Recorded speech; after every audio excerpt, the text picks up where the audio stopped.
Alguien me dijo si yo me había pronunciado, habíamos dicho algo respecto a lo que sucede en Medio Oriente, en Israel. Los que tenemos el oído de las personas, los que Dios nos dio la enorme responsabilidad de un gran público aquí en el mundo, uno tiene que cuidarse de no ser dogmático. Entonces soy muy cuidadoso de decir, bueno, sí o sí el Israel es el reloj de Dios y esto sucede por tal y cual cosa. A veces en el afán de querer dar una explicación uno puede llegar a confundir más. Lo cierto es que ya sea Ucrania, Rusia, Palestina, Israel, siempre vamos a estar orando por las víctimas inocentes de cualquier guerra, de cualquier conflicto.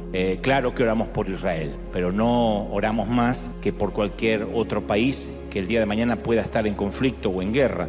Independientemente de lo que pase a nivel escatológico, apocalíptico, nosotros siempre vamos a orar, no solo por las víctimas inocentes, por los soldados, por los muchachos que son reclutados cuando hay un conflicto. Y cuando nos enteramos a diario de que se cumple la palabra al decir oiréis de guerra y de rumores de guerra, de plaga, de pestilencias, lo único que puedo decir es que Dios dice alzad los ojos al cielo, que la venida está cerca, que el fin está cerca, pero lo cierto es que siempre oramos, ¿sí?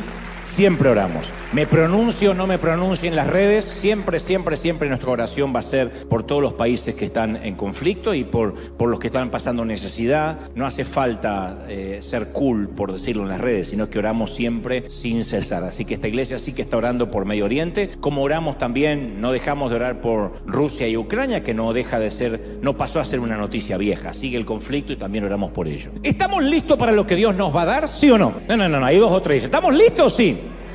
Muy bien. En este año se cumplieron 2 décadas desde la tragedia del transbordador de Columbia, la nave insignia de la nueva flotilla de la NASA. En la mañana del 1 de febrero de 2003, cuando regresaba a la atmósfera de la Tierra, el transbordador se desintegró, a pesar de que habían hecho algunas misiones anteriores. Un trozo de puma aislante del tamaño de una maleta se había desprendido durante el lanzamiento 16 días antes y perforó una de las alas de la nave. Y el calor intenso del reingreso a la atmósfera hizo que los gases penetraran en el ala, lo cual ocasionó una catástrofe que mató a los 7 astronautas. Y los escombros cayeron a lo largo de Texas, de Luisiana, mientras que miles de personas observaban al cielo horrorizadas. Y varios años después se emitió un reporte conmovedor acerca de la destrucción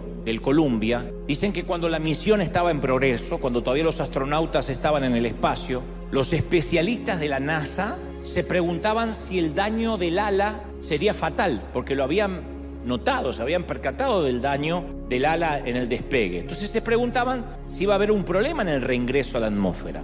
Y el director de aquel vuelo o de aquel proyecto, un tal John Harpole, concluyó con lo siguiente. Él dijo, si el ala está dañada, ya no hay nada que podamos hacer ahora. Los astronautas están en el espacio. Entonces sugiero que no le digamos nada a la tripulación, porque no pueden hacer nada. Es mejor que tengan un vuelo feliz. No podemos preocuparlos de antemano diciéndole que podrían morir inesperadamente al reingresar a la atmósfera, porque tampoco sabemos a ciencia cierta si esto es trágico. Así que no se lo digamos. De modo que la tripulación del Columbia nunca supo que era un caso perdido antes de que su nave espacial se desintegrara a 63.000 metros por encima de Texas. Esta gente nunca se enteró que tenían una sentencia de muerte. Entonces cuando me llega esta noticia, cuando yo me entero de este reporte, hace muchos años, esta experiencia me presentó un dilema moral, como se los presentó a ellos. Digo, ¿qué haríamos nosotros si supiéramos que la tripulación está condenada a morir y fuéramos parte de la NASA? ¿Se lo hubiésemos dicho aunque eso les hubiese ocasionado una angustia mental indescriptible? ¿Se lo diríamos aunque sea para darles tiempo a despedirse, a reflexionar, a hablar con sus seres queridos, a comunicarse, porque se comunicaban con sus seres queridos? Quizá les daríamos tiempo para que hagan las paces con Dios, de ser necesario, o nos quedaríamos callados, como confesó este caballero de la NASA, permitiendo que las horas finales de los tripulantes fuera un tiempo de alegría, de algarabía, suponiendo que todo iba a estar bien, suponiendo que iban a reingresar a la atmósfera, iban a estar con sus seres queridos y que no iban a morir en las próximas horas. Entonces, en cierta forma, este dilema del Columbia se parece a lo que todos los cristianos, al dilema que todos los cristianos nos enfrentamos. Especialmente aquellos, insisto, a los que se nos prestó el oído de la gente. Y como decía hace un ratito, tenemos la enorme responsabilidad de decir lo que creemos Dios nos está diciendo. Y esta es la razón por la que hoy quiero hablarte acerca de la muerte inminente y lo que va a ocurrir inmediatamente en los primeros minutos apenas nos muramos. Esto se debe a que no hay excepciones. Las estadísticas en cuanto a la muerte son del 100%, o sea que no hay nadie que no vaya a morir. A menos que el Señor nos sorprenda antes en su venida, todos hemos de bajar al sepulcro, todos tendremos que desembarcar. Yo oí la historia acerca de un hombre que fue a su examen médico anual de rutina y cuando se va el médico le promete llamarlo con los resultados. Un par de días después le llega la llamada y el médico le dice: me temo, caballero, que le tengo muy malas noticias. Entonces el hombre se pone pálido y le dice al médico que continúe y le dice: bueno, es que le quedan 48 horas de vida. Pero eso no es lo peor. Y el hombre dice: ¿qué puede ser peor que esta noticia? Que me queden 48 horas de vida. ¿Qué puede ser peor? Dice: bueno, es que he estado tratando de llamarlo desde ayer. Y más allá del chiste malo, los médicos sí hacen este tipo de llamadas todos los días, pero no con algo risueño como esto, con este chiste macabro o sórdido, sino con noticias mucho más fatales, más sórdidas, ¿no? Y el tema de fondo es que acomodamos continuamente nuestra vida en torno a ignorar, evitar o reprimir el hecho más irrefutable del mundo, que todos vamos a morir y que tendremos que desembarcar en algún momento, que este vuelo se va a terminar, independientemente de la edad que tengamos. Aunque hagamos lo imposible por eludir ese acontecimiento, todos hemos de desembarcar. La pandemia durante el 2020 nos enseñó que la ley, nos recordó que la ley era pareja para todos, que no respetaba edades, estatus social, no respetaba estatus migratorio, que cualquiera podía dejar de respirar en cualquier momento. Cuando uno tiene que enfrentarse a la muerte, a veces tiene ese temor de decir: ¿y qué es lo que va a pasar? Aunque soy cristiano, ¿qué es lo que me espera? Los egipcios hacían la misma pregunta y construían pirámides para colocar allí a sus cadáveres como una honra póstuma. Los griegos le ponían una moneda debajo de la lengua, una moneda de oro bajo la lengua del difunto, para que el difunto pudiera pagarle al encargado de la balsa para poder cruzar el río Estigia. Decían las viudas: por lo menos al viejo no lo voy a dejar sin plata en el último momento. Y se le ponían una moneda. Pero la Biblia habla de otro tipo de esperanza. ¿Dónde está muerte tu aguijón?, dijo el apóstol. ¿Dónde está sepulcro tu victoria? No hay victoria en la muerte. Pablo lo dijo en 1 Corintios 15:55 y sigue siendo una realidad. ¿Dónde está el aguijón de la muerte? En realidad, la muerte no tendría que preocuparnos a los que tenemos al Señor. La Biblia, de hecho, no teme hablar de la muerte, aunque los términos son refinados en la Biblia, son poéticos. Génesis 49:29 dice: me uniré con mis antepasados. Una linda manera de irse: me uniré con mis antepasados. Segunda de Reyes 22:20 dice: te recogeré con tus padres y serás llevado al sepulcro en paz. Y el Salmo 116:15 dice, que es el versículo que yo considero más bello de las Escrituras. Dice: al Señor le conmueve profundamente la muerte de sus santos, la muerte de sus amados. Pero de este lado del sol siempre tratamos de evitarla. En la conferencia que yo hago por el mundo en estos días, en Presidente, yo hablo en cierto momento acerca de la muerte y hablo de las frases, los eufemismos que usamos en los momentos de la muerte. Vemos al muerto ahí y siempre hay una tía que dice: ay, se lo ve tan tranquilo. Y yo siempre digo lo mismo: ¿dónde viste un muerto nervioso? Todos están tranquilos. O viene la suegra y dice: ay, se nos adelantó. Que te dan ganas de decirle: vaya, alcáncelo, señora, vaya. Está tan preocupada que se le adelantó. No se preocupe. Y otro dice: ay, pero qué barbaridad, qué pena. Si estuve con él la semana pasada. Y dan ganas de decirle: si estaba vivo, ¿dónde está el milagro? Preocúpate si estás con él la semana que viene. En Arizona hay una compañía llamada Extensión de Vida Al, que es la fundación criogenética más grande del mundo. Y por unos cuantos miles nos pueden congelar al momento de morir. Entonces nos van a llenar la sangre de anticoagulantes, nos almacenarán en una cápsula de nitrógeno líquido que se congelará a una temperatura de 190 grados Celsius bajo cero hasta que puedan recalentarnos como una pizza y la tecnología médica avanzada pueda curarnos de cualquier enfermedad que nos haya matado. Así que si alguien dice: quizá me voy a congelar, hay una compañía que lo hace. Para los que no les gusta pasar frío ni después de muerto, hay una compañía en Seattle llamada Genes Inmortales que ofrecen conservar nuestro ADN durante los siguientes 10.000 años para ser clonados cuando descubran cómo clonarnos. Y ofrecen una garantía de devolverte el dinero al cabo de 10.000 años si no te pueden clonar, si algo resulta mal. Pero congelados o no, nadie puede escapar del destino final. Yo leí hace unos años que cuando los médicos, esto estoy hablando de unos quizás 50 años atrás, medio siglo, cuando los médicos percibían con claridad que la vida de algún paciente peligraba y no existía una garantía razonable de cura, entonces esa persona pasaba en el hospital o en la clínica o en el nosocomio la lista del peligro. Y esta lista del peligro era un indicador de que había cuestiones en juego que eran más profundas que las médicas, que las clínicas. Y entonces se llamaba de inmediato a un cura, a un rabino o a un pastor según las creencias del paciente para que hablara con él, para que arreglara los temas del alma. Pero actualmente, desde hace 50 años para atrás, quitaron esa lista de todos los hospitales por ley, porque descubrieron que la presencia de un clero, la presencia de un religioso, podría atemorizar al que está por morir. Así que, como en el caso del transbordador, prefieren no alertarlos que están a punto de morir. Y en vez de traerles a alguien que hable acerca de su alma, prefieren decirle que todo está bien o no hablar en todo caso, para no alertarlos. Por eso yo quiero hablar de estos primeros 5 minutos que considero que son los más emocionantes de nuestras vidas. Si yo te preguntara cuáles fueron hasta ahora tus 5 minutos, tus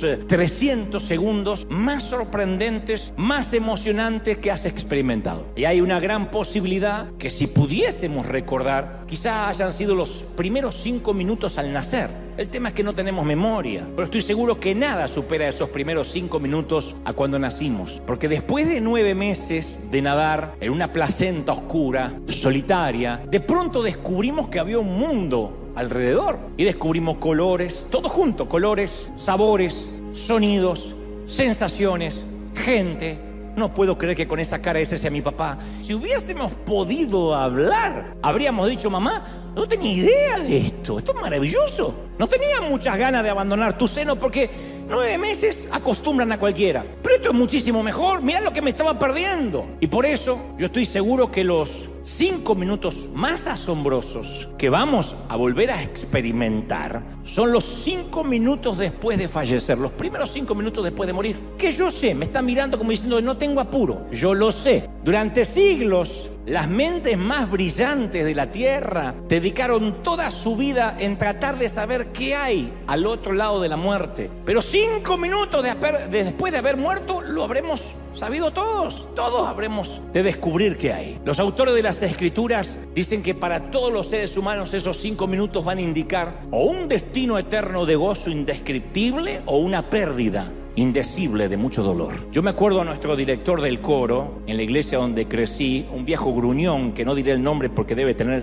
hijos y nietos. Dudo que él esté con vida todavía y no sé dónde estará, no sé si lo aguantaron allá arriba o no, pero cuando este director gruñón del coro se sentía frustrado por las pésimas voces de quienes creíamos que cantábamos pero en realidad estábamos ladrando, lo entiendo, y él, que era un eximio músico, tenía un oído absoluto, a veces perdía los estribos y decía: mejor que aprendan a cantar, porque en el cielo es lo único que vamos a hacer durante siglos. Y a mí en ese entonces la idea de cantar durante 10.000 millones de años bajo la dirección de este viejo no era la idea que yo tenía para decir: qué bruto, qué linda eternidad. No era lo que me gustaba. Otros decían que en el cielo iban a ser horas y horas de culto. Pero no eran este tipo de servicio, eran unos cultos de aguante. Y yo recuerdo que durante mi niñez, a veces el culto, el servicio se extendía por 4 horas interminables, porque el pastor decía: siento de que nos tenemos que quedar. Siempre se manejaba por el desfase hormonal del pastor, no por el horario. Y yo podía escuchar literalmente la voz de Dios diciendo: ya, pastor, deja ir a mi pueblo, libéralos. Por eso me aterraba esta idea de estar de culto continuo. Yo digo, lo que va a ser aburridísimo. Otros creen y consideran que el cielo va a ser como la Florida, un lugar para la gente retirada, con palmeras, cisnes, donde la gente toca el arpa y cuenta historias, las mismas. Una vez alguien me preguntó: yo necesito saber si va a haber fútbol en el cielo.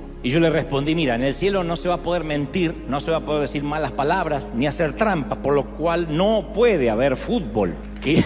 Quizá haya fútbol en el infierno, porque allí dice que habrá llanto y rechinar de dientes. Así que eso me suena más a la CONCACAF.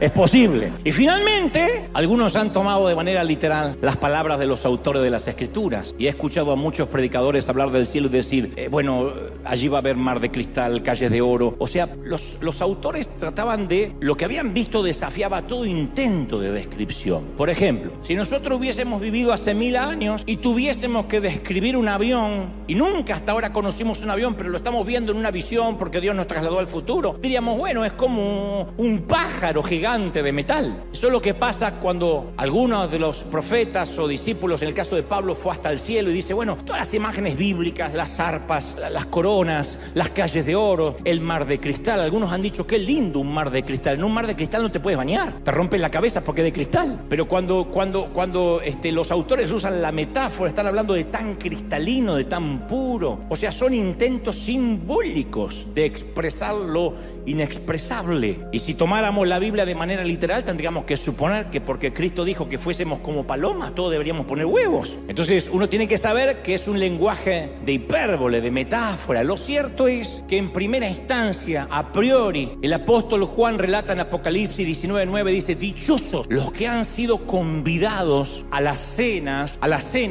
de las bodas del Cordero. Eso es lo que más me grafica lo que primero va a ocurrir en el cielo.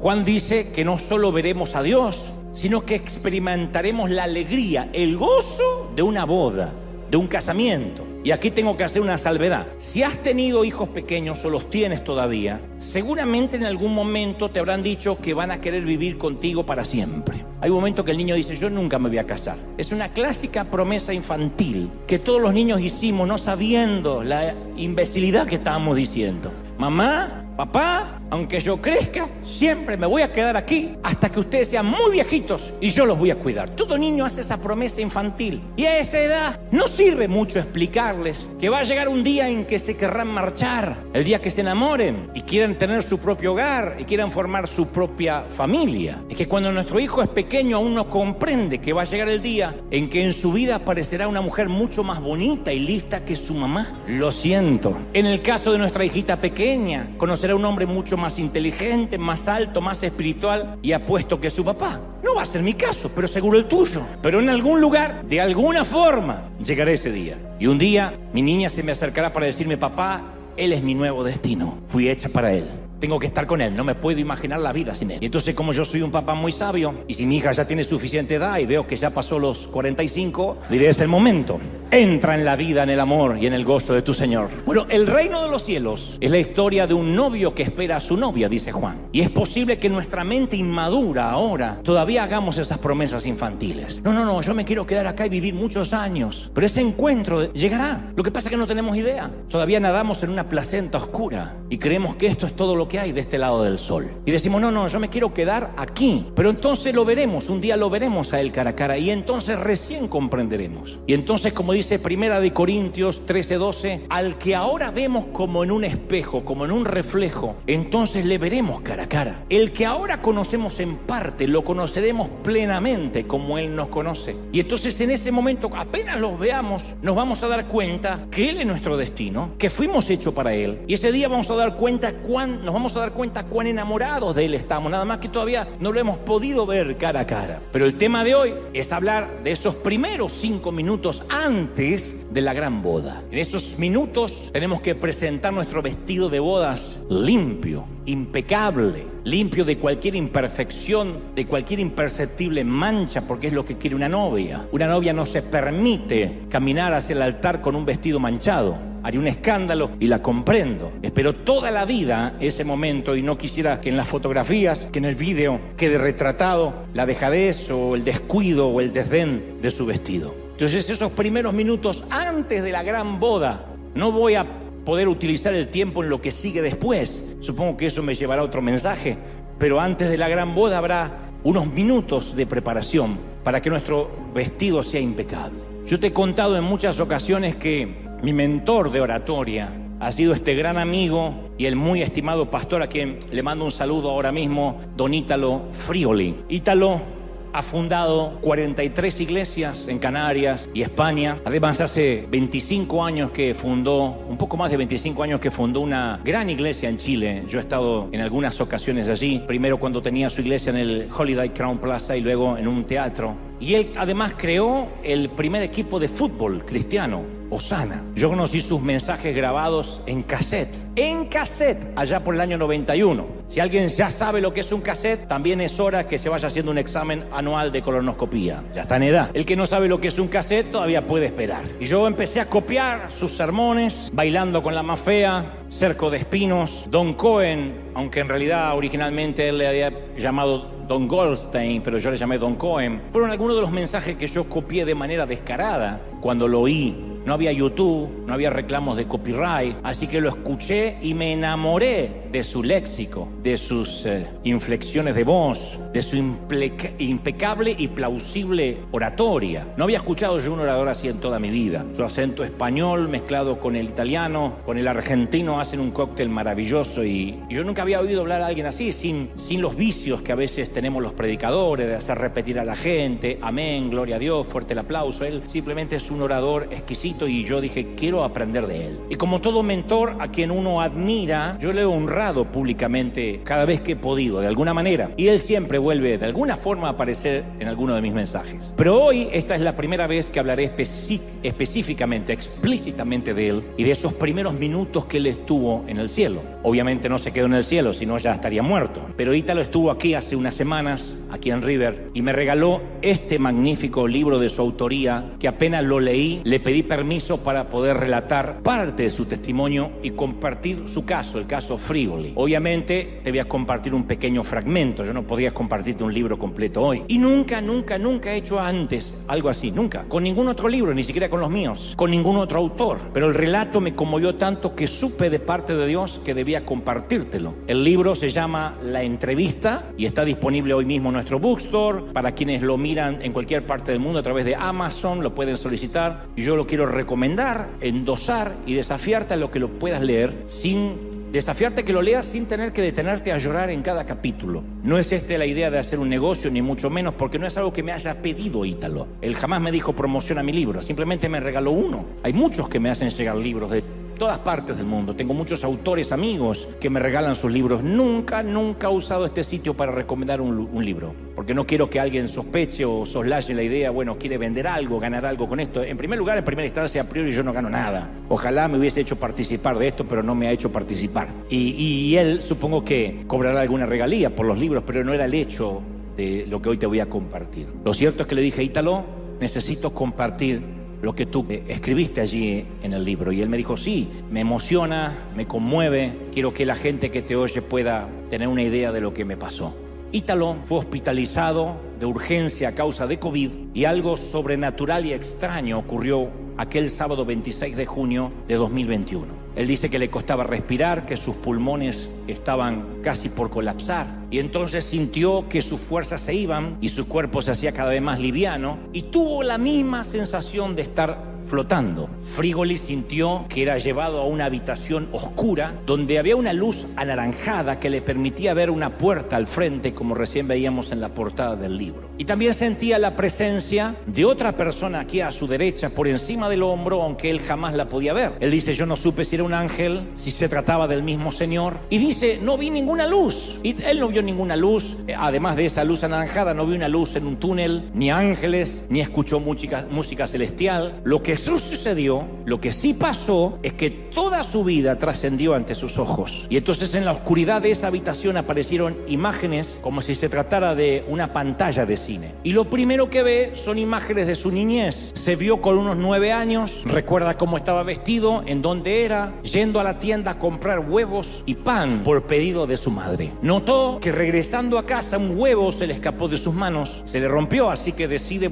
regresar a la tienda y en un descuido de la dependiente roba un huevo para reponerlo. Ítalo no recordaba ese episodio de su vida. Y ese fue el principio de la entrevista que le da título al libro. Quien estaba detrás de su hombro le pregunta, ¿qué es eso? Y él empezó a decir, bueno, es una cosa de chicos, ni siquiera me acordaba. Una bobería, una chiquillada. Y la voz le dijo, ok, entonces eres un ladrón. Ítalo insistió que no era un ladrón. Dijo, no, yo no soy un ladrón, solo repuse un huevo. Y entonces comenzaron a aparecer imágenes de otros momentos en su vida en los que se quedó con algo que no le pertenecía. Cuando era joven se encontró con una billetera en un restaurante y en lugar de entregarla, se quedó con el dinero que había dentro. Y otras ocasiones en que había hecho esas pequeñas cosas que casi no recordaba. No era un robo a mano armada, no había entrado nunca a un banco, nunca había metido las manos en un bolsillo ajeno, pero sí esos pequeños descuidos que a veces cometemos. Y el Señor le volvía a decir, o esa voz le volvía a decir, entonces tú eres hasta que tuvo que admitir que era un ladrón. E inexorablemente aparecieron más imágenes de su vida, porque todo pecado no confesado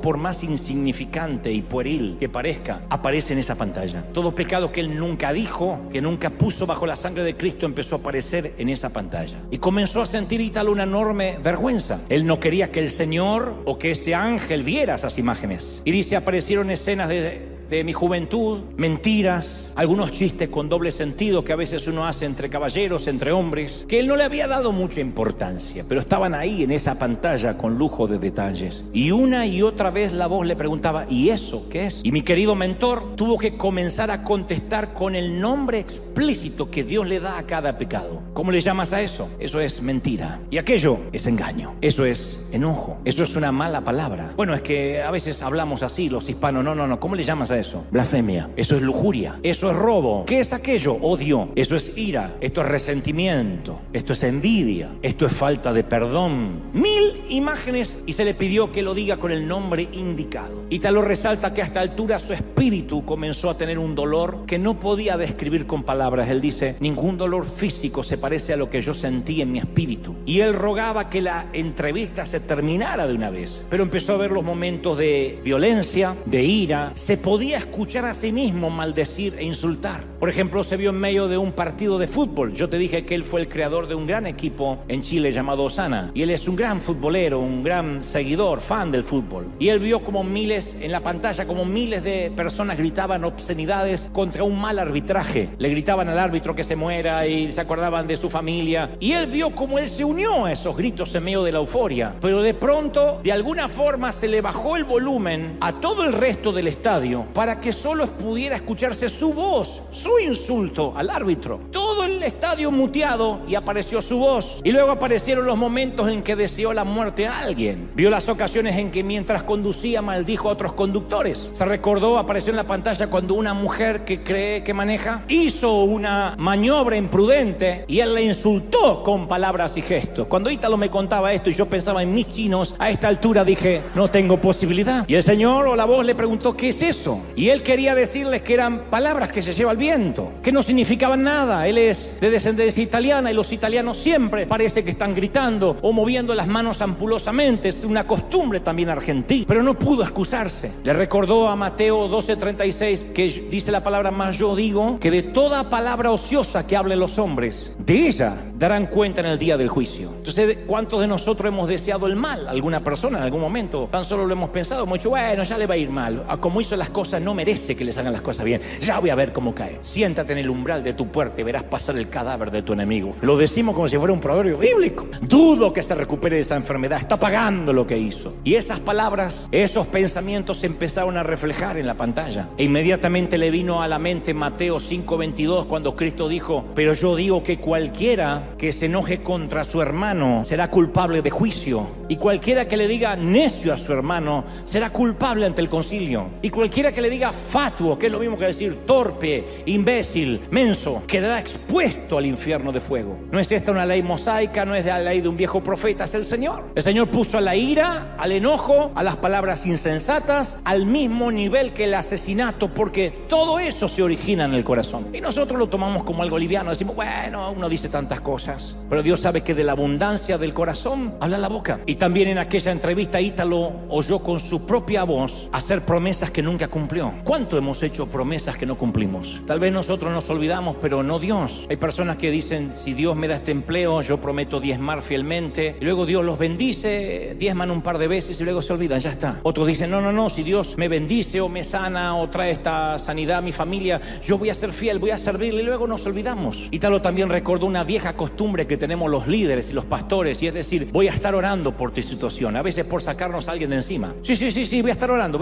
Ore por mí, voy a estar orando. Y cuando llegamos a casa encendemos la televisión o vamos a la computadora y nos olvidamos de esa promesa. Le dijimos a alguien, voy a estar orando, y no estamos orando. Mateo 5:37 enseña, sea vuestro hablar sí, sí, no, no, porque todo lo que excede a esto de mal procede. Entonces Ítalo se vio diciendo y haciendo cosas y palabras y pensaba, ¿cómo pude ser tan estúpido? ¿Cómo pude ir a tal sitio? ¿Cómo pude decir esas palabras? ¿Cómo pude pensar esas cosas? Todas las veces que había cometido pecado y no lo había confesado ante Dios, se proyectaron ante sus ojos. Todo pensamiento indebido, toda vez que miró a una persona en forma indebida, toda maquinación en contra de otro, las imágenes de toda su vida continuaban en la pantalla y se veía a sí mismo, él decía, él sucio, hediondo. Estaba postrado en el suelo de la habitación y su espíritu solo rogaba, ten misericordia, ten misericordia. Y luego comenzó a pensar, ¿cómo me atreví a predicar? ¿Con qué cara he predicado estos años? ¿Por qué Dios me ha permitido seguir con vida? Y luego,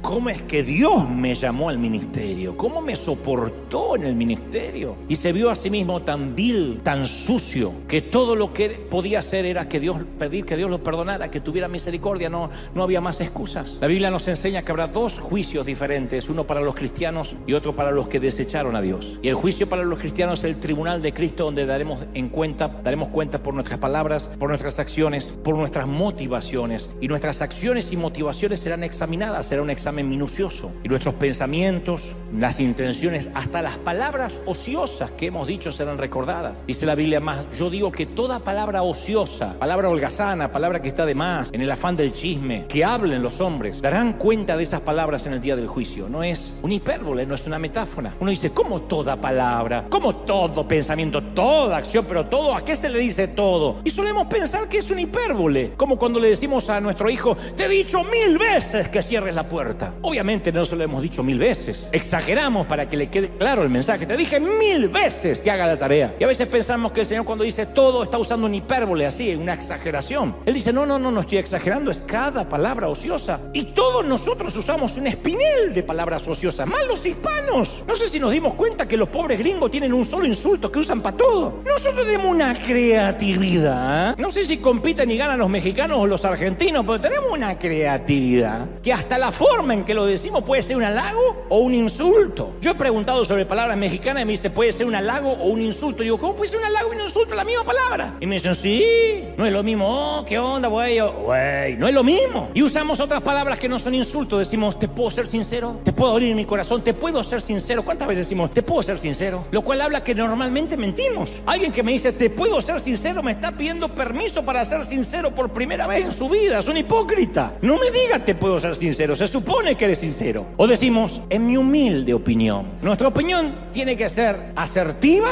y directa, sin falsa humildad. No hay opinión humilde, hay opiniones. Uno es el humilde, no la opinión. Soy humilde y te doy una opinión, o soy un orgulloso y te doy una opinión, pero la opinión es la opinión. O la famosa, ¿te puedo decir algo sin que te enojes? Que de hecho se va a enojar, porque no hay peor cosa que intentar controlar las emociones del otro. Te voy a decir algo y estoy esperando y dando por sentado que no te vas a enojar. ¿Quién soy yo para manejar tus emociones? Si tengo que decir, ¿te puedo decir algo sin que te enojes? Es porque yo sé que eso te va a herir, o mínimamente te va a enojar. Ay, sí, no me enojo, estás más gorda. ¿Qué te va a decir? Palabras ociosas, como dicen en las redes, con todo respeto, deje de predicar boberías o se vaya al infierno. Con todo respeto. Si tenemos que anteponer con todo respeto, es porque no tenemos nada de respeto. El respeto no se anuncia. El respeto se tiene o no se tiene. Yo te tengo que decir con todo respeto. El respeto no se anuncia. El respeto se tiene o no se tiene. O el popular. Dicen que...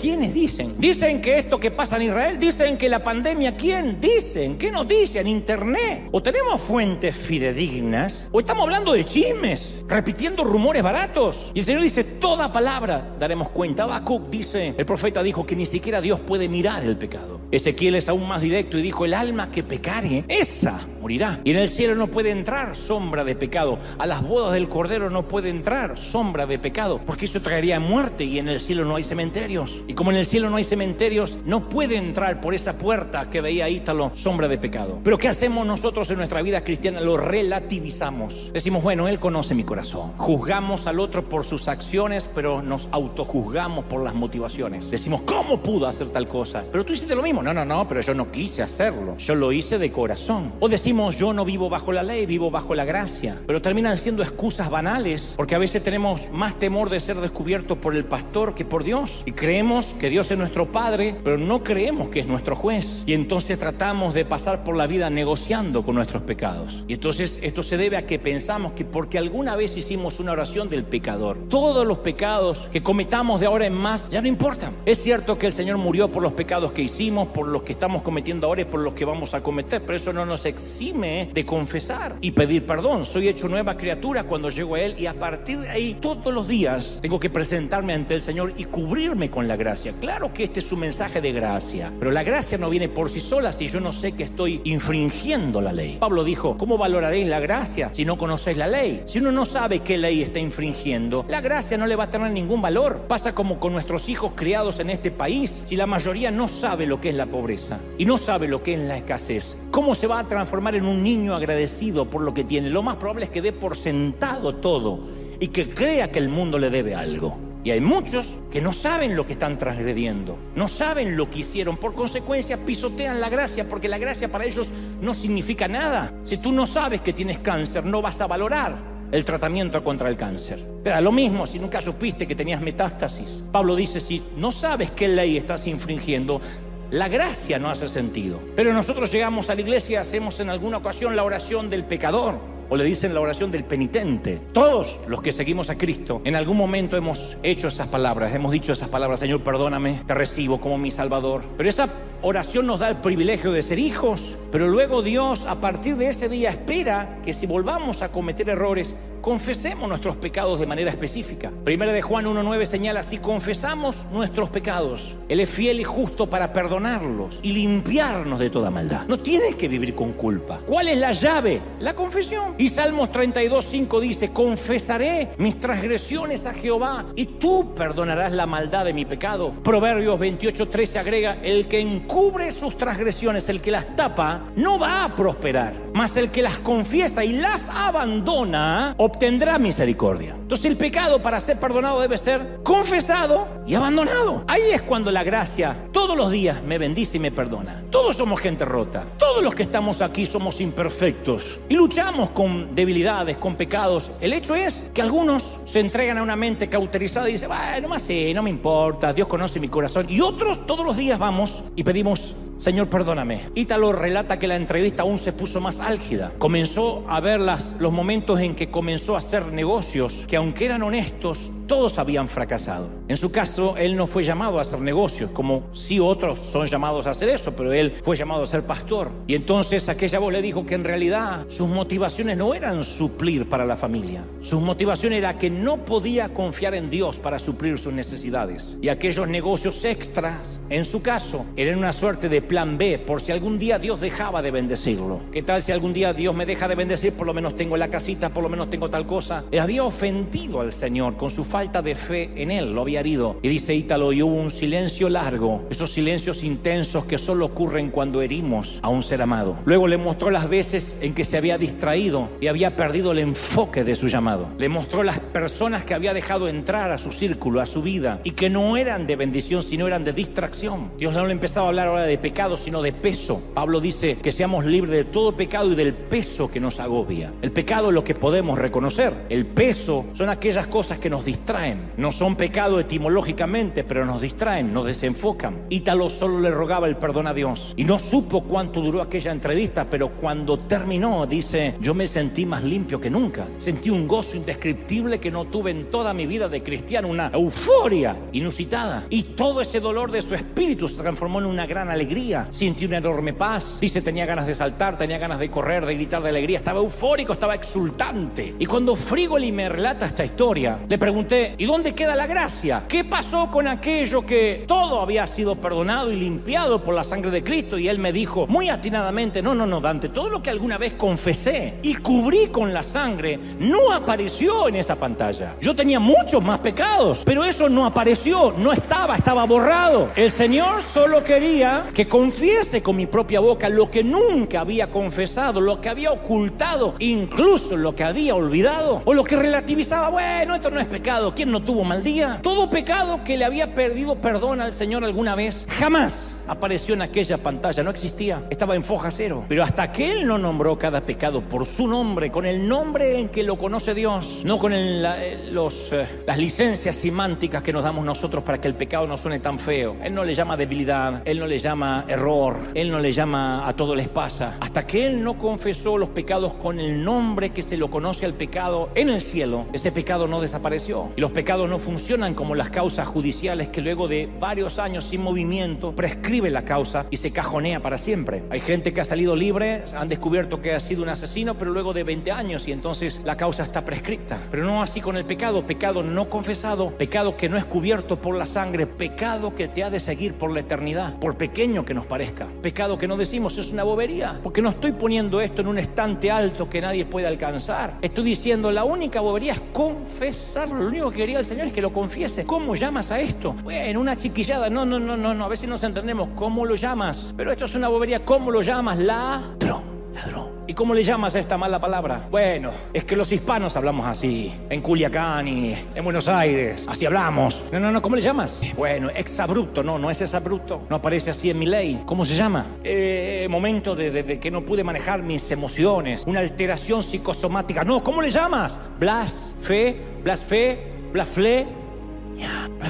Y hasta que no lo confieses, eso va a estar ahí, arruinando tu foja, manchando tus vestidos para las bodas. El autor, en este libro magnífico, utiliza una metáfora no menos magnífica. Él dice, Dios no permite que entre ningún pecado en el cielo, porque allí en el cielo ya hubo una pandemia causada por el pecado. El paciente cero no fue un chino, fue Lucifer. Y 1/3 de los ángeles del cielo dio positivo. Entonces tuvieron que ser puestos en una cuarentena eterna. Y para poder entrar al cielo uno tiene que ser vacunado con la sangre de Cristo obligatoriamente. Y es la única forma de deshacerse del pecado. La única manera. Pero hoy nos estamos haciendo un examen PCR. Pecado confesado, revocado. Pecado confesado, revocado. Examen PCR. Es por eso que tenemos que confesar nuestros pecados ante Dios. Pecado confesado es revocado, borrado, olvidado, y Dios se olvida de que se olvidó. No está en un cajón por las dudas. Pero el que no confiesa su pecado no puede entrar en el cielo porque contaminará todo lo que toca. Mi pastor solía decir, cuando a alguien le gusta el chisme, le fascina hablar, no lo puede evitar. Y si está en una llamada telefónica y sabe algo, lo tiene que contar, aunque sea imprudente. Y es indiscreto porque no puede evitarlo. Mi pastor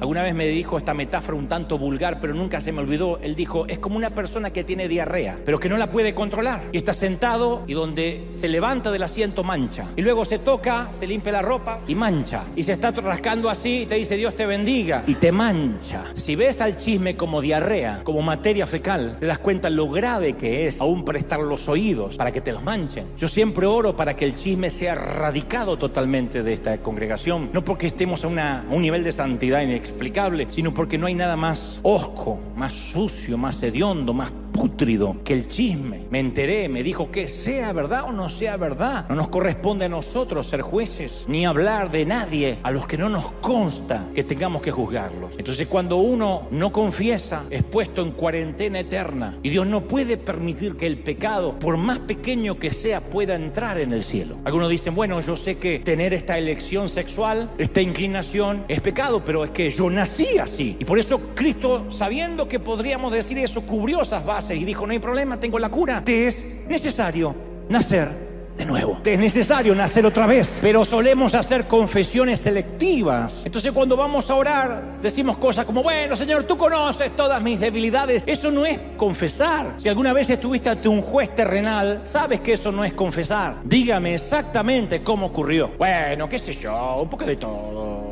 No, tienes que confesar. Eso irá a la carátula de tu expediente. Pero nosotros vamos ante Dios y seleccionamos los pecados que nos agradan y los justificamos en vez de confesarlos. Pecados que confesamos, pero hay otros que no, porque siguen siendo nuestros favoritos. Hay pecados que nos resultan atractivos. Hay algunos que son hediondos, pero hay otros que nos resultan atractivos. Y entonces seguimos viviendo en inmoralidad. Seguimos chismeando, seguimos mintiendo, seguimos ingiriendo pornografía. Hay una encuesta reciente de una encuestadora muy importante, Barna Group, que arrojó que el 77% de los cristianos, tanto hombres como mujeres, miran pornografía por lo menos una vez al mes. El 36% ven pornografía a diario. El informe revela que el 57% de los pastores admitieron en algún momento luchar con pornografía o lo están haciendo actualmente. El 90% de los líderes opina que la pornografía es un problema mayor que en el pasado. Y la mayoría de los líderes evangélicos reconoce que su consumo de pornografía afecta negativamente su ministerio, su familia, sus hijos. El 68% de los pastores que lo practican reconocen sentir mucha vergüenza y más de la mitad viven con el constante temor de ser descubiertos. Mateo 5:28 dice: yo digo que cualquiera que mira a una mujer para codiciarla ya adulteró con ella en su corazón. Entonces, cuando Dios le pregunta a Ítalo sobre sus pecados no confesados, usó los nombres que están en la Biblia y no los nombres inocuos, inofensivos que a veces le damos nosotros para que no suenen tan mal. Hay pecados que confesamos y están aquellos que cobijamos en nuestro corazón porque los queremos seguir practicando. Insisto, para que quede claro, los pecados que Ítalo confesó alguna vez, los que estuvieron desde la cruz para atrás, desde que él aceptó a Cristo, desde muy niñito, desde antes que se le rompiera aquel huevo y fuera por otro. Todos los pecados anteriores a eso que él había confesado no aparecieron en la pantalla. Incluso los pecados de adulto que él confesó no aparecieron, pero por alguna razón los que no lo hizo aparecieron centenares de ellos. Finalmente Ítalo dice que al final de aquella entrevista fue hacia la misteriosa puerta para poder abrirla, pero en ese momento aparecieron diferentes cosas que no había terminado aquí en la tierra, cosas que no vienen al caso hoy, pero están graficadas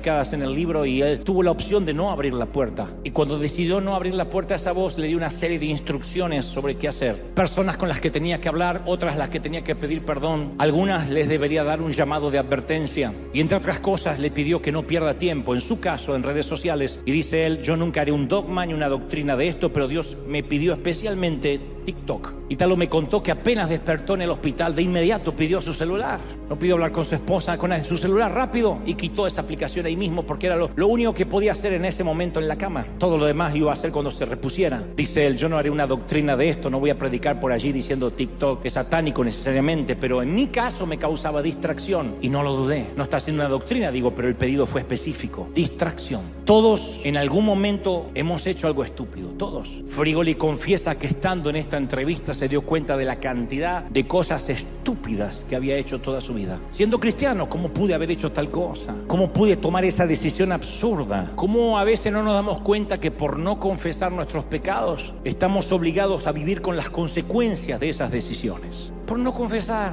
Porque este mensaje no tiene la idea de que todos se vayan con una culpa atroz. Si te vas con una culpa atroz, no entendiste lo medular del mensaje. Hay que confesar: Señor, este es mi pecado. Soy adúltero, soy fornicario, soy un chismoso, un mentiroso. Deseé la muerte a veces de alguien, soy un homicida. No digas, bueno, es un deseo, en realidad no quería que pasara. Soy un homicida, soy un ladrón. Me quedé con un vuelto de más, me di cuenta que se equivocó con la muchacha con el cambio y dije, lo tomo como bendición de Dios. Soy un ladrón. La Biblia menciona que cuando Esaú cambió su primogenitura por un plato de guisado, luego intentó arrepentirse de esa decisión con llanto, con lágrimas, pero no encontró el perdón. Hebreos 12:16 dice el escritor: porque ya sabéis que Esaú, aún después deseando heredar la bendición, fue desechado y no hubo oportunidad para el arrepentimiento, aunque la procuró con lágrimas. Entonces yo creo que llega un momento en la vida, y coincido y adhiero a lo que dice Frigoli, que a veces es demasiado tarde, que aunque busquemos la oportunidad de arrepentimiento con llanto, es tarde,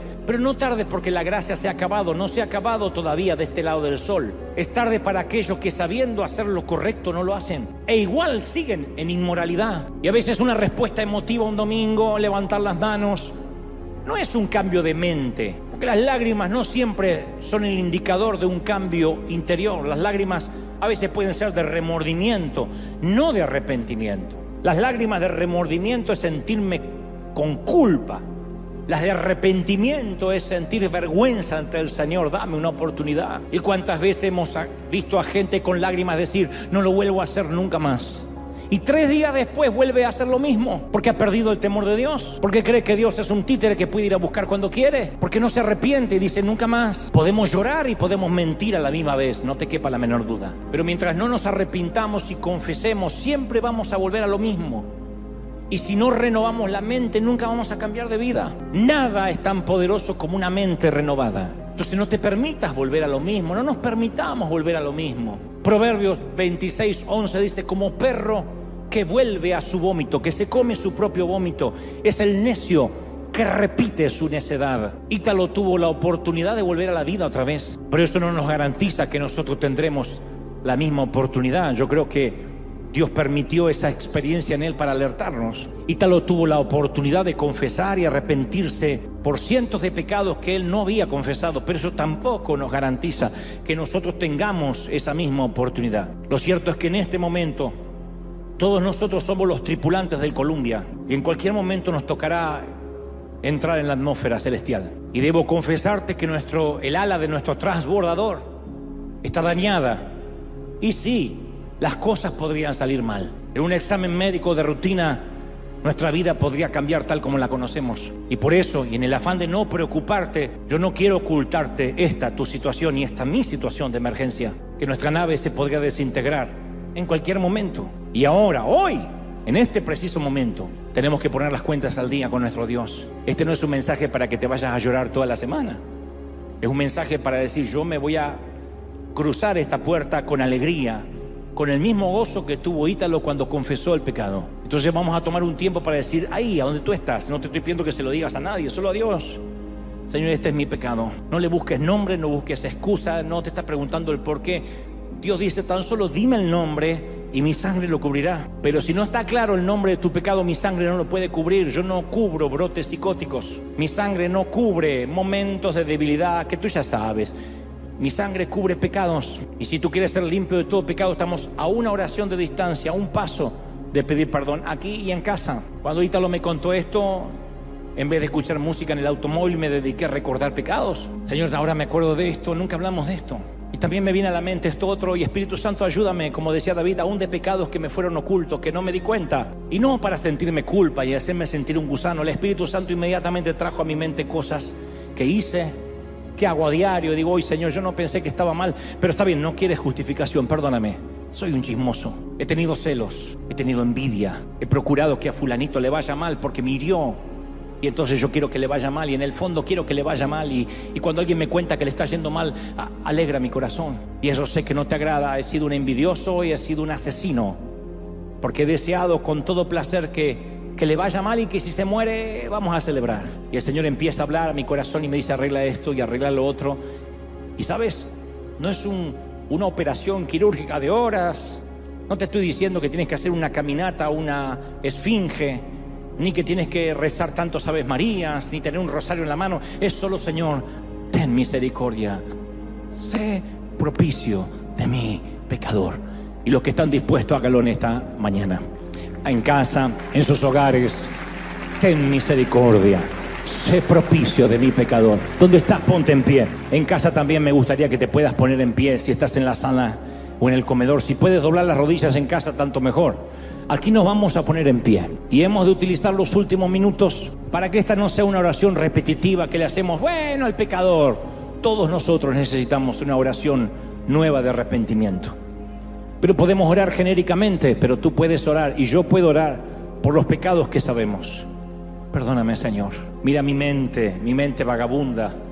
Mira mis ojos impuros. Límpialos con colirio del cielo. ¿Cuesta horrores? Sí, porque uno se siente muy mal. Si ahora el Espíritu Santo te está haciendo sentir pésimo y hediondo, entonces estamos reviviendo la experiencia de Ítalo. Significa que el final va a ser bueno. Te vas de aquí en unos minutos con alegría, con gozo, porque el pecado que confieses inmediatamente es revocado. Dile al Señor, Señor, este es mi pecado. Ora al Señor unos momentos. Voy a dejarte unos minutos aquí en casa para que ores conforme el Espíritu Santo te muestre. Si no te acuerdas, dile, Señor, de lo que no me acuerdo también, perdóname. Pero lo que te viene a la mente inmediatamente, perdóname, Señor. Nadie mira lo que yo consumo en la computadora, pero tú sí. Perdona, Señor. Esto se llama, ¿cómo se llama? Lujuria. Lujuria. Dile, Señor, perdona la lujuria. Y cuando tú mencionas los pecados vas a ver como el efecto Frigoli. Le voy a llamar hasta el día que me muera el efecto Frigoli, porque este testimonio me ha impactado. Y nunca había hablado durante todo un mensaje, decía, del testimonio de otra persona, pero respeto a este hombre, respeto a este caballero y sé que no exageró, no agregó, no ocultó un ápice de lo que creo es la revelación que Dios le ha dado, y yo hoy te transmito a ti y a los que están mirando. Dile, Señor, limpia mi vida, perdona mis pecados. No importa si eres católico, ateo, musulmán, protestante. Dile, Señor, perdona mis pecados. Si hemos de ir a las bodas del Cordero, hemos de ir con las vestiduras limpias. Yo quiero estar en las bodas y no sé si mi puerta será naranja o azul o de qué color, pero quiero atravesar esa puerta sabiendo que no hay sombra de pecado que pueda entrar, no hay pandemia que pueda expandirse en el cielo, no hay muerte, por eso no hay cementerios. Señor, límpiame. Y sé que por mis propios medios, con doctrina, nunca seré limpio, porque somos de la naturaleza de los que pecan. Los que tienen hijos pequeños o lo han tenido saben que un niño puede mentirte a los 3, a los 4 años. Fue mi hermana, maestra, el perro me comió la tarea. Mi mamá estuvo enferma y por eso no pude hacer la tarea. 3, 4 años. Son egoístas, se pelean con sus hermanos. ¿Quién les enseña? El Señor dijo, vuestra naturaleza es pecar. Eso es lo que hacemos, a eso nos dedicamos, a pecar. Y el Señor en el Sermón del Monte dijo, no podréis ser justos como vuestro Padre en el cielo, si no es a través del Hijo. Dile, Señor, limpia mi vida ahora. Tu gracia me alcance. Uy, levanta las manos y bebe de esta gracia, bebe de este perdón. Padre, he predicado esta mañana lo que creo has puesto en mi corazón. He transmitido lo que creo me has dicho, Señor.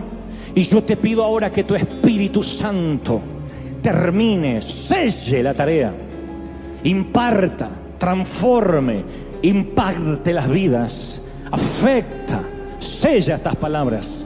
He hablado lo que me has dicho, pero sé que tu Espíritu Santo ahora hace otra tarea. Toca a jóvenes, niños, ancianos, a los que están llorando del otro lado de la pantalla, en su casa, en sus hogares. Tú, Señor, lo haces y nos limpias y nos purificas. Vamos, vamos, vamos. Yo siento que en esta confesión viene el gozo del Señor. Porque Ítalo lo sintió, porque yo lo he sentido. Porque se hace una euforia como que has vuelto a nacer. Y tú dices, wow, podría vivir con esto. Y el Señor dice, puedes vivir con ello. Solo ve a mi presencia todos los días. Antes de dormir, no sea Netflix lo último que hagas, sino tus rodillas diciendo, Señor, límpiame, perdóname, aún de lo que no me doy cuenta. Uy. Y cada mañana antes del café, Señor, ayúdame a vivir como tú quieres que viva. Sé que voy a meter la pata, pero dame sensibilidad para decidir, para tomar buenas decisiones. Ayúdame. Y entonces verás lo que es la santidad por gracia, no por doctrina, por gracia. Y es una fuerza sobrehumana que Dios dice, yo te estoy santificando, yo te santifico. Y quita el chisme, y quita la ansiedad, y quita la lujuria, y quita todo aquello que estorba al Espíritu Santo. Vamos, levanta las manos y bebe, bebe, bebe, aquí en casa. Padre, gracias por esta mañana, gracias por tu bendición, por tu gloria, por los jóvenes, por los niños, por tanta gloria en este sitio. Nos alineamos, nos calibramos contigo. Gracias, Señor, por esta palabra. Gracias por permitírmela transmitir a través de mi hermano y mi pastor Ítalo.